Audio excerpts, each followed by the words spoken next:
Hello दोस्तों, एक बार फिर से स्वागत है आपके अपने इस यूट्यूब चैनल स्टडी विथ हेतु में। मैं संजय कुमार प्रजापति। आज की इस वीडियो में हम बात करने वाले बच्चों कोशिका के अगले कड़ी को। इसके ठीक पिछले वीडियो में हमने आपको कोशिका के बारे में, कोशिका की खोज और कोशिका के बाहरी आवरण जिसको कोशिका झिल्ली और कोशिका भित्ति कहते हैं, यानी कोशिका झिल्ली और कोशिका भित्ति को हम पिछले वीडियो में बता चुके हैं। आज के इस वीडियो में बात करने वाले हैं कोशिका द्रव, या इसको जीव द्रव क्यों कहा जाता है, यह कोशिका के अंदर क्यों होता है। अगर यह जीव द्रव या कोशिका द्रव हमारी कोशिका में नहीं होती तो क्या होता, आइए जानते हैं इसके बारे में। तो सबसे पहले समझिए कि कोशिका द्रव होता कहाँ है, या फिर किसको कहते हैं कोशिका द्रव। इसका दूसरा नाम है जीव द्रव भी, जीव द्रव है। कोशिका द्रव, जीव द्रव भी इसी को कहते हैं, इसका नाम है जीव द्रव। ध्यान से सुनिए, पिछले वीडियो में हमने बता चुका था यह है कोशिका झिल्ली। ये कोशिका झिल्ली है, ये जो ब्लैक वाली लाइन देख रही है और ये ब्लू वाली लाइन देख रही है, ये दोनों जो होती है यह प्रोटीन की बनी होती है, और बीच में ये बैगनी कलर को जो देख रहा है, बैगनी वाला, वो होता है लिपिड का, ठीक है ना। ये हो गया कोशिका झिल्ली, ये बाहरी आवरण है, इसको कहते हैं कोशिका झिल्ली। क्या कहेंगे? कोशिका झिल्ली, ठीक है। और ये बीच में है आपका केंद्रक, इसको कहते हैं केंद्रक, केंद्रक। तो ध्यान से समझिए जीव द्रव या कोशिका द्रव है क्या, किसको कहते हैं जीव द्रव, ध्यान से समझिए। तो कोशिका झिल्ली और केंद्रक के बीच जो द्रव भरा होता है, कोशिका झिल्ली और केंद्रक के बीच जो द्रव भरा होता है, इसी द्रव को हम जीव द्रव या कोशिका द्रव कहते हैं। यहाँ तक समझ में आई जीव द्रव किसको कहते हैं। तो हम यहाँ परिभाषा लिख सकते हैं जीव द्रव का। पहला समझिए, जीव द्रव का हम डिफिनेशन लिखते हैं, परिभाषा। जीव द्रव किसको कहते हैं? तो कोशिका झिल्ली, कोशिका झिल्ली और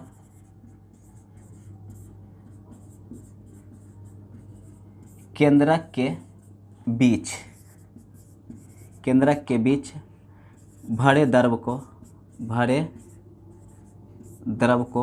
कोशिका द्रव कहते हैं, कोशिका द्रव्य कहते हैं, ठीक है। इस कोशिका द्रव को जीव द्रव भी कहते हैं, इसे जीव द्रव भी कहा जाता है, जीव द्रव भी कहा जाता है। अब ध्यान से समझिए जीव द्रव क्यों कहा जाता है। पहला बात कि ये जो केंद्रक और कोशिका झिल्ली के बीच में जो द्रव भरा होता है, यह होता कैसे है और यह इसमें क्या क्या रहता है। तो पहले बात कर लेते हैं कि इसके अंदर जो होता है, इसके अंदर पाया जाता है आपको कार्बनिक पदार्थ और अकार्बनिक पदार्थ। यानी कहने का मतलब है कि इसमें 10%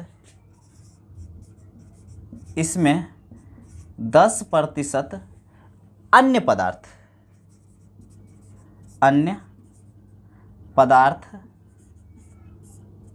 10% अन्य पदार्थ, 10% आपको प्रोटीन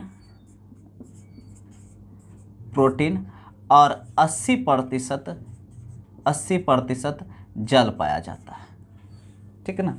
यानी इसमें आपको 10% अन्य में आएगा वसा, ठीक है ना, वसा, कार्बनिक पदार्थ, ये सभी 10% में आएंगे, और प्रोटीन आपको 10% इसमें रहता है कोशिका द्रव में, और 80% जल रहेगा। ध्यान से समझिए, यदि इसकी कितनी कीमत है हमारे कोशिकाओं में, अगर 80% से थोड़ा सा भी जल की मात्रा कम हो जाएगी इसमें कोशिका द्रव में, तो हमको प्यास का अनुभव होगा। अगर यह प्रतिशत 20% घट जाए तो हमको मृत्यु भी हो सकती है। यानी कह सकते हैं कि 80% पर से घटने के बाद हमको प्यास का महसूस होता है, और ज़्यादा कम जाए तो इसकी मृत्यु भी हो सकती है। ठीक है ना, तो ये समझ गए। अब ये जो होता है यह गाढ़ा तरल पदार्थ चिपचिपा नुमा होता है, यानी यह गाढ़ा तरल पदार्थ जैसा होता है। कैसा होता है, तो ध्यान से समझिए। यह गाढ़ा एकदम तरल पदार्थ एकदम गाढ़ा के रूप में चिपचिपा होता है, और इसको कह सकते हैं यह पारदर्शी होता है। यह कैसा होगा, यह पारदर्शी होता है, यह पारदर्शी होता है। ठीक है ना, पारदर्शी होता है। यहाँ तक समझ गए, यह कैसा होता है, पारदर्शी होता है। अब देखिए नेक्स्ट पॉइंट, अब जान लेते हैं इसके कार्य के बारे में। कार्य, इसका क्या कार्य है, यानी हमारे शरीर में कोशिका द्रव के क्या कार्य है। तो कोशिका द्रव का जो कार्य है, सबसे मोस्ट इम्पोर्टेंट कार्य कि यह कोशिका झिल्ली और केंद्रक, कोशिका झिल्ली और केंद्रक को आपस में चिपकने नहीं देता है, यानी केंद्रक का जगह फिक्स करके रखता है। ठीक है ना, यानी कह सकते हैं कि कोशिका का आकार बनाए रखता है, बनाए रखता है। दूसरा बात कि यह इसके अंदर जो कोशिकांग पाए जाते हैं उस कोशिकांग को आपस में टकराने नहीं देता है, यानी कह सकते हैं कोशिकांग को आपस में मिलने नहीं देता है। यानी इसमें जो कोशिकांग पाए जाएंगे उस कोशिकांग को या उसका स्थान फिक्स करके रखेगा, पकड़ के रखेगा, ताकि अगर हम कुछ कर रहे हैं तो कोशिकांग आपस में लड़े नहीं, उसके स्थान को टाइट से पकड़े रहे, फिक्स करके रखे। ठीक है ना, आप यहाँ तक नोट कीजिए, आगे बढ़ते हैं।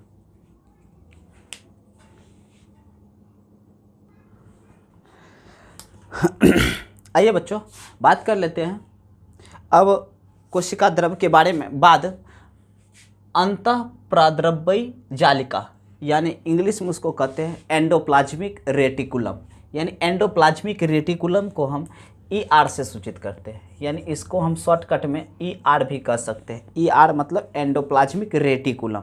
आइए बच्चों जानते हैं एंडोप्लाज्मिक रेटिकुलम क्या है और यह कोशिकांग का कौन सा हिस्सा है, इसकी आकृति कैसी होती है। ध्यान से समझिए बच्चों।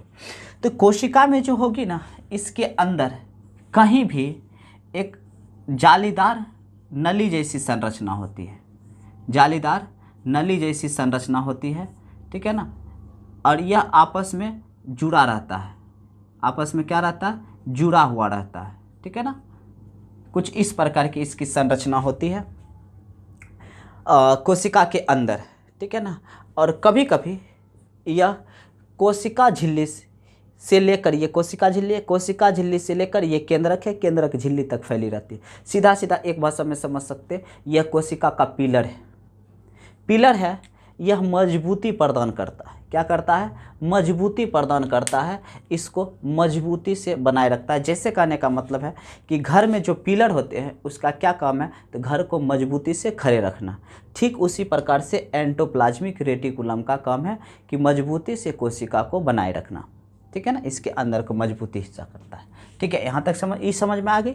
अब सवाल है कि एंडोप्लाज्मिक रेटिकुलम का काम क्या है, कैसा होता है। तो सबसे पहले समझिए कि होता कैसा है और कहाँ होता है। तो यह पादप और जंतु कोशिका दोनों में पाए जाते हैं। ध्यान से समझिए, पादप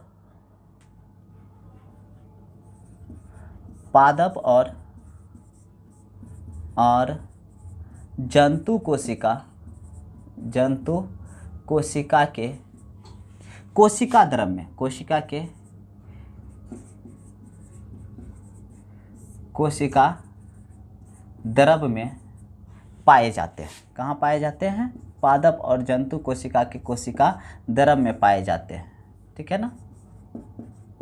पहला बात, पादप और जंतु कोशिका के कोशिका द्रव में पाया जाएगा ये दोनों, ठीक है ना ये। अब दूसरा बात समझिए कि यह होता कैसे है। यह घना नलिकाओं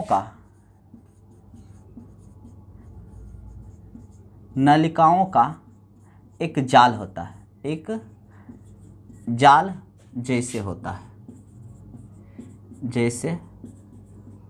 है, ठीक है ना। और यह दो प्रकार के होंगे, यानी ER जो होगा दो प्रकार का होगा। दो प्रकार का कहने का मतलब है, यहाँ हम लिख देते हैं दो प्रकार का। ER मतलब एंडोप्लाज्मिक रेटिकुलम, अंतः प्राद्रव्य जालिका जो होंगे वह दो प्रकार के होंगे। पहला, इसको लिखते हैं चिकनी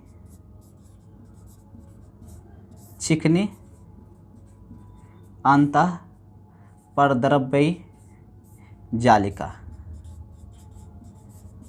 जालिका, और दूसरा होता है खुरदरी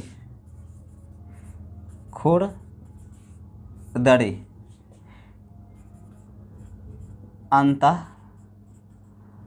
प्राद्रव्य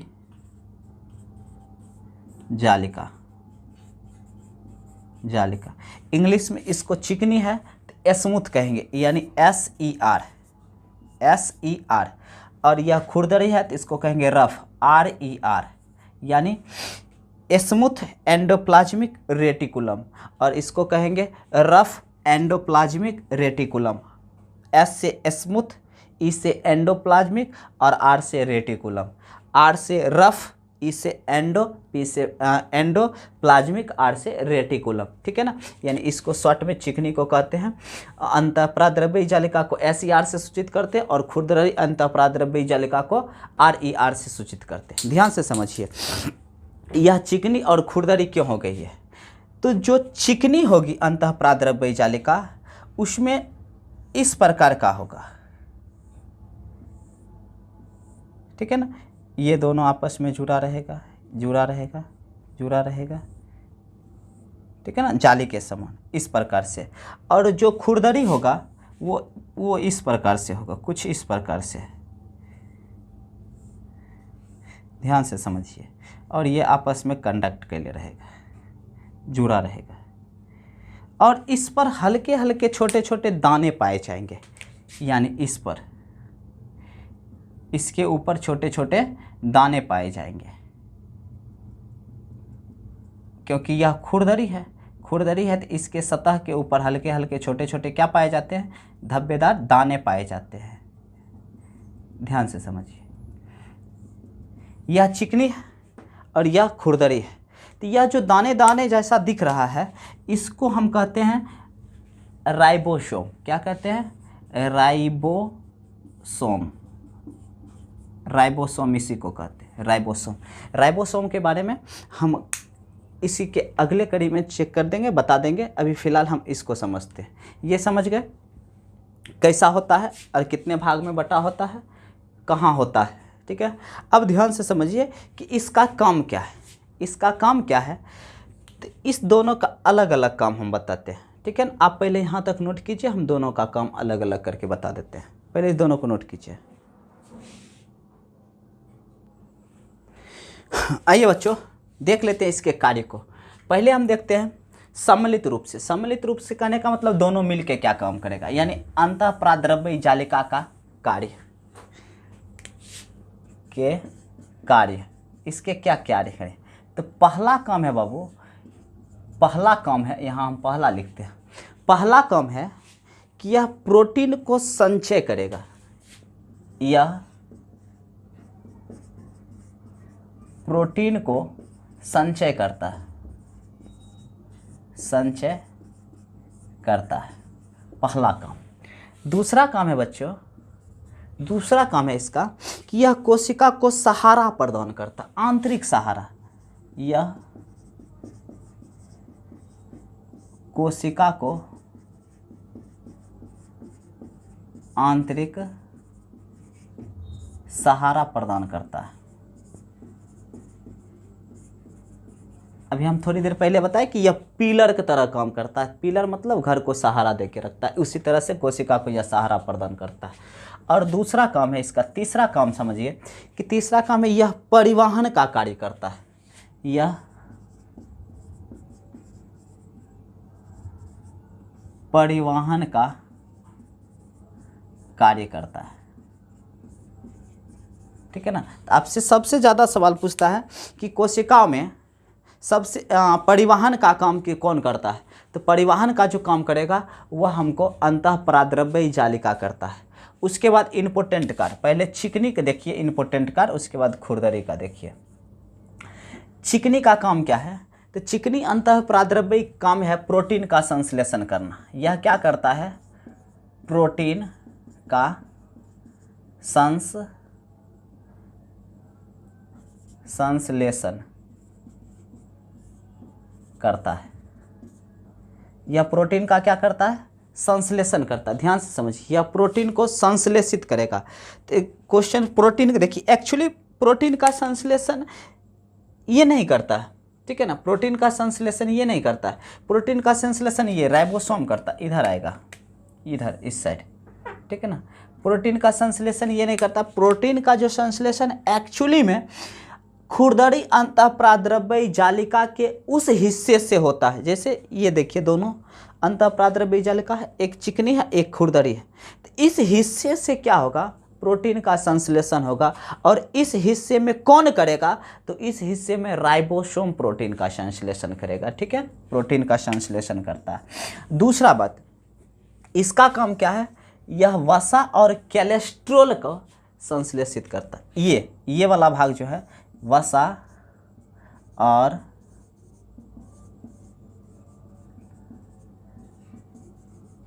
कोलेस्ट्रॉल को संश्लेषित करता है, संश्लेषित करता है, ठीक है ना। यह वसा और कोलेस्ट्रॉल को संश्लेषित करता है। यहाँ तक समझ में आ गई, ये इसके कार्य हैं, आप इसको नोट कीजिए।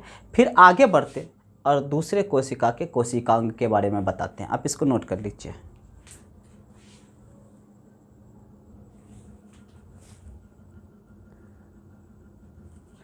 आइए बच्चों बात करते हैं राइबोसोम।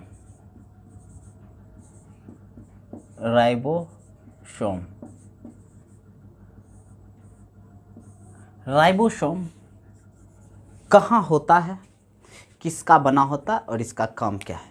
तो पहली बात, राइबोसोम हम बताए थे कि जो अंतःप्राद्रव्य जालिका होती है वो भी रफ वाली, उसमें छोटे छोटे दाने होते हैं। जैसे कहने का मतलब है कि हम इस राइबोसोम को दो हिस्सा में, इस अंतःप्राद्रव्य जालिका को दो हिस्सा में बांटते हैं। एक पर हम छोटे छोटे धब्बे दे देते हैं,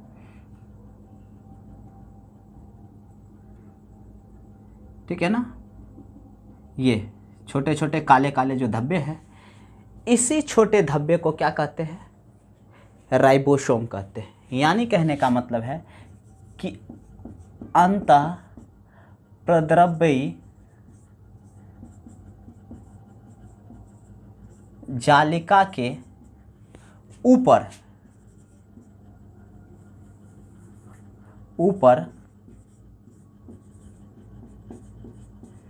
छोटे छोटे कण पाए जाते हैं, कण पाए जाते हैं। उसे हम क्या कहते हैं, राइबोसोम कहते हैं। उसे क्या कहते हैं, राइबोसोम। राइबोसोम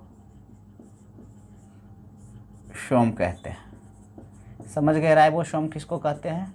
तो जो RER है, यानी RER रफ एंडोप्लाज्मिक रेटिकुलम, इसी रफ एंडोप्लाज्मिक रेटिकुलम के ऊपर छोटे छोटे जो दाने पाए जाते हैं, उसी दाने को हम क्या कहेंगे, राइबोसोम कहेंगे, ठीक है। राइबोसोम समझ में आई। अब ध्यान से समझिए, राइबोसोम इतना सूक्ष्म है, इतना छोटा है कि वह सिर्फ सूक्ष्मदर्शी से भी दिखाई नहीं देती है।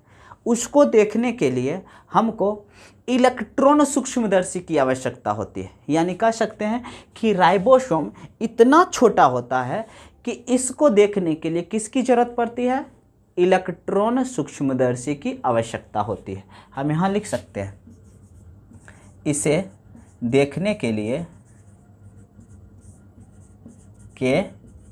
किसका? इलेक्ट्रॉन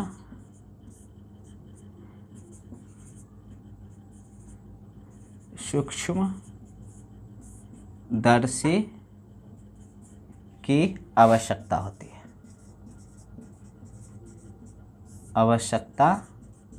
होती है। यानी इतना छोटा है कि इसको हम सूक्ष्मदर्शी से भी नहीं देख सकते हैं। इसको देखने के लिए हमको कौन सा? इलेक्ट्रॉन सूक्ष्मदर्शी की आवश्यकता होती है। ये बात होगी। अब दूसरा बात है कि यह जो होता है कभी कभी गुच्छे में पाया जाता है। जैसे देखिए यहाँ तो एक एक है और यहाँ हम ढेर सारा दे दिए यहाँ, तो ये कभी कभी क्या पाया जाता है? गुच्छों में पाया जाता है, ठीक है ना। तो जो गुच्छा में पाया जाता है, यहाँ सिंगल फेज में पाया जा रहा है और यहाँ गुच्छों में, तो जहाँ गुच्छों में पाया जाता है उसको हम कहते हैं पॉलीराइबोसोम या फिर पॉलीसोम कहते हैं। ध्यान से समझिए, जो गुच्छों में पाया जाता है, यानी सीधा कह सकते हैं राइबोसोम के समूह को जो गुच्छा में पाया जाता है उसको पॉलीसोम कहते हैं। राइबोसोम के समूह को क्या कहते हैं? पॉलीसोम या पॉलीराइबोसोम कहते हैं, या पॉलीराइबोसोम कहते हैं। जो गुच्छा में पाया जाता है ना उसको या तो पॉलीसोम कहेंगे या पॉलीराइबोसोम कहेंगे, ठीक है। यहाँ तक क्लियर। अब बात है कि यह बना किसका होता है? तो यह प्रोटीन और आरएनए की बनी होती है। यह प्रोटीन और आरएनए की बनी होती है। यह आरएनए और डीएनए के बारे में हम किसी नेक्स्ट टॉपिक में या नेक्स्ट वीडियो में खूब बढ़िया से चर्चा कर देंगे। अभी सिर्फ समझिए कि प्रोटीन और आरएनए की यह राइबोसोम बनी होती है। अब इसका काम क्या है बच्चा? इसका काम है, एक ही काम है। वह काम है कि प्रोटीन को क्या करना? संश्लेषण करना। इसका एक ही काम है। यह क्या करती है? यह प्रोटीन का संश्लेषण करती है।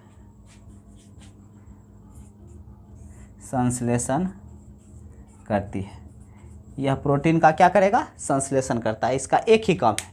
समझ में आई कि राइबोसोम किसको कहते हैं? तो अंतःप्राद्रव्य जालिका के ऊपर जो छोटे छोटे दाने पाए जाते हैं उसी छोटे छोटे दाने को हम राइबोसोम कहते हैं। उसी छोटे दाने को क्या कहते हैं? राइबोसोम कहते हैं। राइबोसोम किसको कहते हैं? समझ में आ गई। अब होता कहाँ है? तो रफ एंडोप्लाज्मिक रेटिकुलम यानी RER, रफ एंडोप्लाज्मिक रेटिकुलम के ऊपर पर छोटे छोटे जो दाने पाए जाते हैं वहीं पर यह मौजूद होता है राइबोसोम, ठीक है। अब यह राइबोसोम इतना छोटा होता है कि यह सूक्ष्मदर्शी से भी दिखाई नहीं देता है। तो इसको देखने के लिए हम इलेक्ट्रॉन सूक्ष्मदर्शी की आवश्यकता यानी माइक्रोस्कोप की ज़रूरत होती है, यानी इलेक्ट्रॉन सूक्ष्मदर्शी की आवश्यकता होती है। इतना छोटा है। अब उसके बाद देखिए यह बना किसका होता है? तो यह प्रोटीन और आरएनए की बनी होती है। इसका काम क्या है? तो इसका काम है यह प्रोटीन का संश्लेषण करता है, ठीक है। यहाँ तक समझ में आई। इसको एक बार नोट कीजिए, फिर आगे देखते हैं।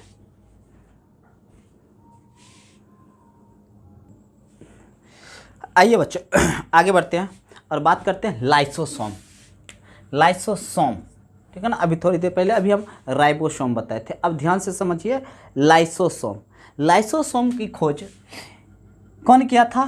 क्रिश्चियन डी डवे ने किया था। लाइसोसोम की खोज क्रिश्चियन डी डवे ने किया था। कौन किया था? क्रिश्चियन डी डवे ने किया था। कब? तो 1958 ईस्वी में। कब किया था? 1958 ईस्वी में। यह कोशिका का सबसे छोटा अंग है, यह कोशिका का सबसे सूक्ष्म अंग है। यानी कोशिका में जितने अंगक मौजूद होते हैं यानी यह राइबोसोम से भी छोटे होते हैं, ठीक है ना, यानी बहुत सबसे सूक्ष्म होते हैं। इसका खोज 1958 ईस्वी में क्रिश्चियन डी डबे ने किया था, ध्यान से समझिए। अब कहा जाता है कि यह एक पैकेट के समान होता है, बैग के समान, थैले के समान, और इसके बाहर जो झिल्ली पाया जाता है, ये झिल्ली इसके बाहर, यह झिल्ली काफ़ी पतली झिल्ली होती है, काफ़ी पतली झिल्ली होती है। और इस झिल्ली के अंदर एंजाइम्स होते हैं। क्या होते हैं? एंजाइम्स। इसके अंदर एंजाइम्स भरे होते हैं इसके अंदर। और यह थैली जो होती है काफ़ी नाजुक और पतली थैली होती है, इसलिए इसे यानी जो बैग की तरह होता है, एक थैली के समान होता है, और इसके अंदर एंजाइम्स पाए जाते हैं। यह एंजाइम्स इतना खतरनाक होता है कि अगर यह एंजाइम किसी पर पड़ जाए तो वह कोशिकांग नष्ट हो जाएगा। कोशिकांग क्या होगा? नष्ट हो जाएगा। अगर जिस कोशिका के अंदर में यह मौजूद है लाइसोसोम, और वह अगर फट जाए इसकी थैली, तो उसके ये जो अंदर में एंजाइम्स हैं वह एंजाइम्स बिखर जाएंगे, और बिखरने के बाद वह पूरी कोशिका क्या होगी? नष्ट हो जाएगी। यानी इस खतरनाक एंजाइम के कारण, इसलिए इसे क्या कहा जाता है? आत्महत्या की थैली कहा जाता है। यानी जिसमें है, जिस कोशिका में है उसी कोशिका को क्या कर सकता है? मार सकता है, और खुद भी मर सकता है। इसलिए इसे सुसाइड बैग कहा गया है। क्या कहा गया? सुसाइड बैग कहा गया है। क्यों? क्योंकि इसमें पाए जाने वाले एंजाइम्स जो होते हैं वह काफ़ी खतरनाक होते हैं। उसके पड़ने पर वह खुद को और दूसरे को भी क्या कर सकते हैं? नष्ट कर सकते हैं, ठीक है ना। इसमें एंजाइम्स होते हैं। अब ध्यान से समझिए, इसलिए इसे क्या कहा गया? आत्महत्या की थैली कहा गया है, ठीक है ना, सुसाइड बैग। अब इसका काम क्या है? इसका काम क्या है? इसका काम है, यह कोशिका को क्या करता है? साफ करता है। कोशिका को साफ करने का मतलब है कि, ध्यान से समझिए बाबू, जैसे अब मान लीजिए ऐसे करके मारे, तो कोशिका का जो कुछ हिस्सा है, जैसे राइबोसोम है, लाइसोसोम, माइटोकॉन्ड्रिया, गोल्जी काय, गोल्जी बॉडी उसी को कहते हैं, और हो गया आपका अंतःप्राद्रव्य जालिका। तो ये जो कोशिकांग है, उस कोशिकांग का अगर कुछ हिस्सा या कोई भी कोशिकांग मर गया तो यह क्या करेगा?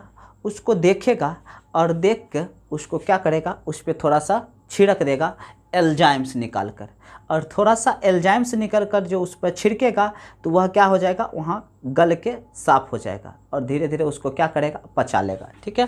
तो यह क्या करता है? कोशिका को साफ करता है और उसको पचा लेता है। क्या करता है? पचा लेता है, ठीक है ना। यह जीवाणु और वायरस से क्या करता है? रक्षा करता है। हमारी जो सुरक्षा है यही लाइसोसोम करता है। जिस कोशिका में रहता है उसे आवश्यकता अनुसार नष्ट करने का कार्य करता है। आवश्यकता अनुसार कहने का मतलब है कि जिसमें वो रहता है, अगर उसी कोशिका के कोशिकांग किसी कारण से डेथ हो जाए, मर जाए, और तब उसको क्या करेगा? आवश्यकता अनुसार उस पर हल्का छिड़क के उसको गला के पचा के साफ कर देगा, ठीक है ना। तो ये थे लाइसोसोम के कुछ कार्य। फिर मिलेंगे नेक्स्ट वीडियो में और बात करेंगे वहाँ माइटोकॉन्ड्रिया, यानी जो और भी हमारे कोशिकांग बचे हुए हैं उसके बारे में चर्चा करेंगे। फिलहाल तब तक के लिए इस वीडियो को यहीं तक रहने दीजिए। अगर वीडियो अच्छा लगा हो तो एक लाइक, और मेरे चैनल पर यदि पहली बार आए हों तो चैनल को सब्सक्राइब जरूर कर लें, और दोस्तों के साथ ज़्यादा से ज़्यादा शेयर करें ताकि इसका लाभ वो भी ले सके जैसे आप मेरे को ले रहे हैं। मिलते हैं बच्चों फिर नेक्स्ट वीडियो में। तब तक के लिए आप खुश रहिए, मस्त रहिए।